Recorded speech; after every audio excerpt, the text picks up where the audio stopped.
Hi friends, welcome to my YouTube channel. Friends, இன்றைக்கி நம்ம என்ன வீடியோ பார்க்க போகிறோன்னா ரொம்ப இன்ட்ரெஸ்டிங்கான வீடியோ. நல்லா டேஸ்ட்டாக மீன் மேக்கரில் கோலா உருண்டை செய்ய போகிறோம். ஃப்ரெண்ட்ஸ், வாங்க வீடியோக்குள்ளே போகலாம். மீன் மேக்கரை ஒரு 10 நிமிஷம் நம்ம தண்ணியில் ஊற வச்சு நம்ம எடுத்துக்கலாம். சுடு தண்ணி தான் ஃப்ரெண்ட்ஸ் வச்சுருக்கேன். ஏன்னா சுடு தண்ணியில் போட்டால் தான் நல்லா சாஃப்டாக மீன் மேக்கர் சட்டுன்னு ஊறிடும். அதனால் சுடு தண்ணி கொதிக்க வச்சு மீன் மேக்கரில் ஊற்றியிருக்கேன். ஒரு 10 நிமிஷம் கொஞ்சம் நேரம் ஊறட்டும். அதுக்கப்புறமா தண்ணி இல்லாமல் ட்ரை பண்ணி நம்ம எடுத்துக்கலாம். ஓகே ஃப்ரெண்ட்ஸ், தட்டு போட்டு மூடிடுவோம். மூடிட்டு ஒரு 10 நிமிஷம் பொறுத்து பார்க்கலாம். ஃப்ரெண்ட்ஸ், மீன் மேக்கர் தண்ணி இல்லாமல் நல்லா வடிகட்டி நான் எடுத்து வச்சுக்கிட்டேன். நல்லா பிழிஞ்சிடுங்க. அப்போ தான் தண்ணி இல்லாமல் இருந்தால் தான் நமக்கு மீன் மேக்கர் கோலா உருண்டை செய்கிறதுக்கு, அந்த உருண்டை பிடிக்கிறதுக்கு தண்ணி இல்லாமல் இருந்தால் தான் நல்லாயிருக்கும். அதனால் நல்லா ட்ரை பண்ணி எடுத்து தனியாக வச்சுட்டு, இப்போ மிக்சியில் என்னென்னலாம் அரைக்க போகிறேன்னு பார்த்தீங்கன்னா, கொத்தமல்லி, தனி மிளகாத்தூள், கரம் மசாலா, அப்புறம் பார்த்திங்கன்னா உடச்சக்கல்ல. அது உடச்சக்கல்ல போட்டால் தான் நமக்கு அந்த டேஸ்ட்டு கிடைக்கும். நமக்கு சூப்பராக இருக்கும் ஃப்ரெண்ட்ஸ். இப்போது மிக்சியில் எல்லாமே நம்ம எடுத்து போட்டுக்கலாம். இஞ்சி பூண்டு பேஸ்ட்டு பாருங்கள். கொத்தமல்லி நம்ம புதினா இருந்தாலும் போடலாம். புதினா என்கிட்ட இல்லை, சரி இருக்கிறத வச்சு நம்ம செய்யலான்னு சொல்லிவிட்டு இஞ்சி பூண்டு பேஸ்ட்டு போடுறேன். அப்புறமா கரம் மசாலா கொஞ்சோண்டு. இப்போ பாருங்கள், உடச்சக்கல்ல போட்டுட்டு கரம் மசாலா 1/2 ஸ்பூன் போட்டுக்கோங்க. தனி மிளகாத்தூளும் பார்த்திங்கன்னா 1/2 ஸ்பூன் போட்டுங்க. நான் கொஞ்சமாக செய்கிறதுனால நான் எல்லாமே கொஞ்சமாக தான் போட்டேன். நான் கரம் மசாலா 1/2 ஸ்பூன், தனி மிளகாத்தூள், அப்புறமா வெங்காயம் கட் பண்ணதையும் நீங்கள் மிக்சியில் போட்டு அரைச்சிக்கோங்க. அப்போ தான் அந்த டேஸ்ட்டு கிடைக்கும். நமக்கு மட்டன் கோலா மாதிரியே நமக்கு கிடைக்கும். அப்புறமா பார்த்தா அந்த முறுமுறுப்புக்கு பச்சரிசி மாவு நான் அதிலே போட்டு, பச்சரிசி மாவு பார்த்திங்கன்னா நான் மிக்சியில் எப்படியும் நான் வெங்காயம் எல்லாமே நம்ம அரைக்க போகிறோம். அதனால் நான் எல்லாமே ஒன்றாவே போட்டுட்டேன். அதான் கரம் மசாலா எல்லாமே போட்டுட்டு, இப்போ மிக்சியில் ஃபஸ்ட்டு இதை மட்டும் தனியாக அரைச்சிட்டு வந்ததுக்கப்புறமா மீன் மேக்கரை நம்ம அரைக்கணும். ஏன்னா எல்லாம் ரெண்டும் ஒன்றா அரைச்சிங்கன்னு வச்சுக்கோங்களேன், சரியாக அரைக்க முடியாது நம்மளால். அதனால் ஃபஸ்ட்டு இதை மட்டும் நான் அரைச்சிட்டு அதுக்கப்புறமா மீன் மேக்கரை நம்ம அரைக்கலாம் ஃப்ரெண்ட்ஸ்.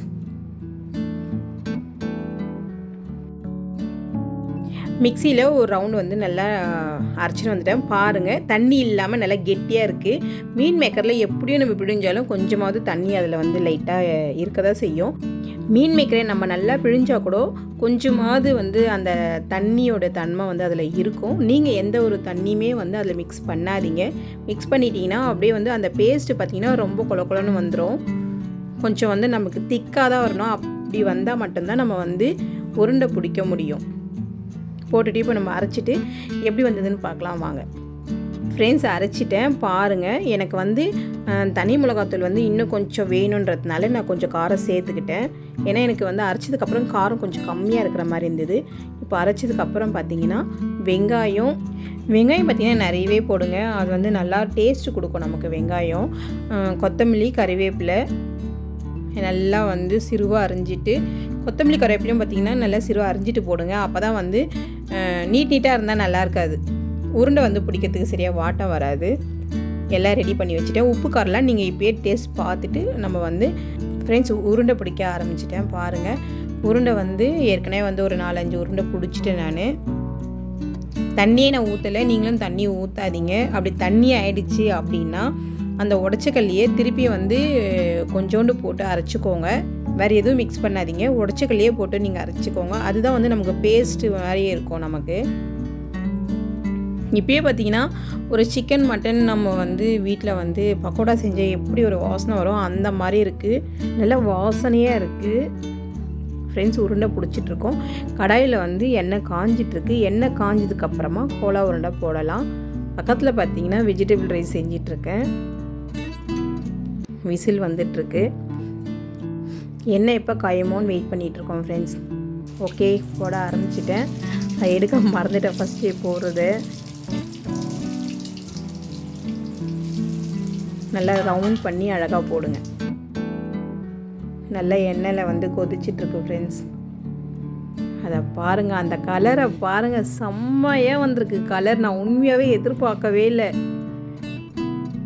சரியான கலர், நல்லா டார்க்காக சூப்பராக வந்திருக்கு பாருங்கள். அதுமாரி ரொம்ப வந்து ஃபாஸ்ட்டாக வைக்காதீங்க, கொஞ்சம் ஸ்லோவில் வைங்க. அப்போ தான் உள்ளே இருக்கிற மசாலா வந்து வேகணும், இல்லைன்னா அப்படியே மாவாக வந்துடும். மேலே இருக்கிற கலரை பார்க்காதீங்க, உள்ளேயே வேகணும். அதனால் ஸ்லோ பண்ணியே வந்து நீங்கள் வந்து சிம்லேயே வந்து வேக வைங்க. ரொம்ப ஸ்லோ பண்ணிக்காதீங்க. பாருங்கள், செம்மையாக வந்திருக்கு பாருங்கள், சூப்பராக வந்திருக்கு. அந்த கலரை பார்க்கும் போதே எனக்கு அப்போவே சாப்பிடலாம் போல் இருந்தது எனக்கு. நீங்கள் கண்டிப்பாக பசங்களுக்கு செஞ்சு கொடுங்க. மீன் மேக்கரில் கோலா உருண்டை. நம்ம வீட்டில் பசங்களாம் பார்த்திங்கன்னா மீன் மேக்கர்லாம் வந்து நம்ம வெஜிடபிள் ரைஸ், குஷ்கா அந்த மாதிரிலாம் செஞ்சால் எடுத்து வச்சுருவாங்க, சில பேர் சாப்பிட மாட்டாங்க. இந்த மாதிரி ஈவினிங் ஸ்நாக்ஸாக நீங்கள் வந்து பசங்களுக்கு செஞ்சு கொடுத்தீங்கன்னா கண்டிப்பாக சாப்பிடுவாங்க. இல்லை வந்து நீங்கள் வந்து மீன் மேக்கர்னு நீங்கள் சொல்லவே வேண்டாம், ஒரு சிக்கன் இல்லை மட்டன்ற ஒரு டேஸ்ட்டு கண்டிப்பாக இதில் வந்து கிடைக்கும். மசாலா வந்து கரெக்டாக நீங்கள் போட்டிங்கனாவே வந்து நல்ல டேஸ்ட்டு வந்து கண்டிப்பாக வந்து இருக்கும். கலரை பாருங்கள், செம்மையாக வந்திருக்கு, சூப்பராக இருக்குது. ரொம்ப சிம்மில் வைங்க, இல்லைனா உள்ளே இருக்கிற வந்து மசாலா வந்து வேகாது. பாருங்கள், நல்லாவே வெந்துடுச்சு. கலரும் பார்த்திங்கன்னா சூப்பராக வந்திருக்கு. அந்த உருண்டை பார்த்திங்கன்னா உடையாமல் வந்திருக்கு, செம்மையாக இருக்குது, சூப்பராக இருக்குது ஃப்ரெண்ட்ஸ். கண்டிப்பாக வீட்டில் ட்ரை பண்ணுங்கள்.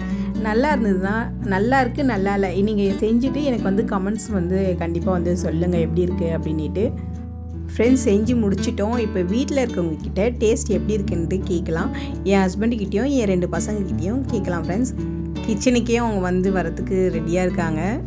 பாருங்கள், கிச்சனுக்கே வந்துட்டாங்க. நான் திரும்பி பார்க்குறதுல வந்து பின்னாடி நின்றுட்டுருக்காங்க. ஓகே ஃப்ரெண்ட்ஸ், பாருங்கள் வந்துட்டாங்க. டேஸ்ட் எப்படி இருக்குன்னு என்ன சொல்கிறாங்கன்னு பாருங்கள். சாப்பிட்டு டேஸ்ட்டு சொல்லுங்கள். பாருங்கள்,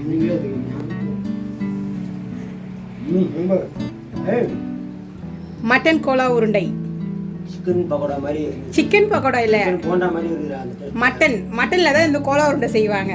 ஓகே, ஆனா அந்த நம்ம ஊர்ல ஒரு தள்ளுவண்டில சிக்கன் போண்டா ஒன்று போடுறது பத்தியா, சிக்கன் கபாப் அந்த மாதிரி, அந்த டேஸ்ட் மசாலா அந்த மாதிரி இருக்குது. எப்படி இருக்கு? அதான் அந்த மாதிரி தான் எனக்கு அந்த மாதிரி தான் தெரியுது. நான் வீட்ல ட்ரை பண்ணி பாருங்க. பண்ணிடுங்கடா செலந்தட்டேன்டா வீடியோ கபாப் போடுற கறி கபாப் அந்த மாதிரி இது டேஸ்ட். அந்த மசாலா அந்த டேஸ்ட் கொடுக்குது. எல்லாரும் வீட்டில் ட்ரை பண்ணலாமா? சொல்லுங்க நீங்களே. ட்ரை பண்ணுங்க. இப்போ நம்ம செஞ்சிருக்கிறது மீன் மேக்கர் கோலா உருண்டை. சூப்பரா? ஆனால் நான் சொன்னதான் உங்களுக்கு தெரியும் இது மீன் மேக்கர்னு. இல்லை சிக்கன் இல்லை மட்டன் சொன்னால் அப்படி தான் நம்பியிருப்பீங்களா? ஓகே ஃப்ரெண்ட்ஸ், எங்கள் வீட்டில் மீல் மேக்கர் கோலா உருண்டை நாங்கள் வந்து செஞ்சு சாப்பிட்டோம். ரொம்பவே டேஸ்ட்டாக இருக்குன்னு பசங்க சொல்லியிருக்கேன். சிக்கன் மசாலா நல்லா இருக்கா? தட்சினி சொல்லுமா? ஓகேவா? பாருங்க ஃப்ரெண்ட்ஸ், நீயா நனன் 3 பேருமே வந்து போட்டி போட்டுக்கிறாங்க. நான் செஞ்சு வச்சுருக்கேன். இப்போ வீடியோ கோச மாட்டேன் தான் ஒரு 4 வச்சேன். நான் ஆளுக்கு 3 செஞ்சு வச்சுருக்கேன் ஃப்ரெண்ட்ஸ். ஓகே, அப்போ எப்படி இருக்கு? ஓகேவா? யாருமே வீடியோ பார்க்கல ஃப்ரெண்ட்ஸ், எல்லாம் கைக்கும் வாய்க்கும் தான் வந்து சண்டாங்க நடந்துட்டு இருக்கு. மீல் மேக்கர் அது சிக்கன் பக்கோடா அப்படியே அந்த கபாப் டேஸ்ட் மசாலா சூப்பரா இருக்கு. அதான் டேஸ்டா பிடிச்சது. நல்லா இருக்கா? மீல் மேக்கர் கூட ஆராய்ச்சி பண்ணலாம். அந்த கபாப் டேஸ்ட் சூப்பரா இருக்கு. Kebab taste, masala taste. Okay friends, video பிடிச்சிருந்தா லைக் பண்ணுங்க, ஷேர் பண்ணுங்க, கமெண்ட் பண்ணுங்க. ஓகே, நம்ம வீடியோவை பார்த்துட்டு யாரும் ட்ரை பண்ணி பாருங்க. நம்ம பேரு கோலா உருண்டை, மீன் மேக்கர் கோலா உருண்டை. மீன் மேக்கர் கோலா உருண்டை மசாலா நல்லா பண்ணுங்க. அப்படியே சிக்கன் கபாப் டேஸ்ட் வரணும் அந்த மசாலா. முக்கியமா சப்ஸ்கிரைப் பண்ணுங்க. By by. நெக்ஸ்ட் வீடியோல சந்திப்போம்.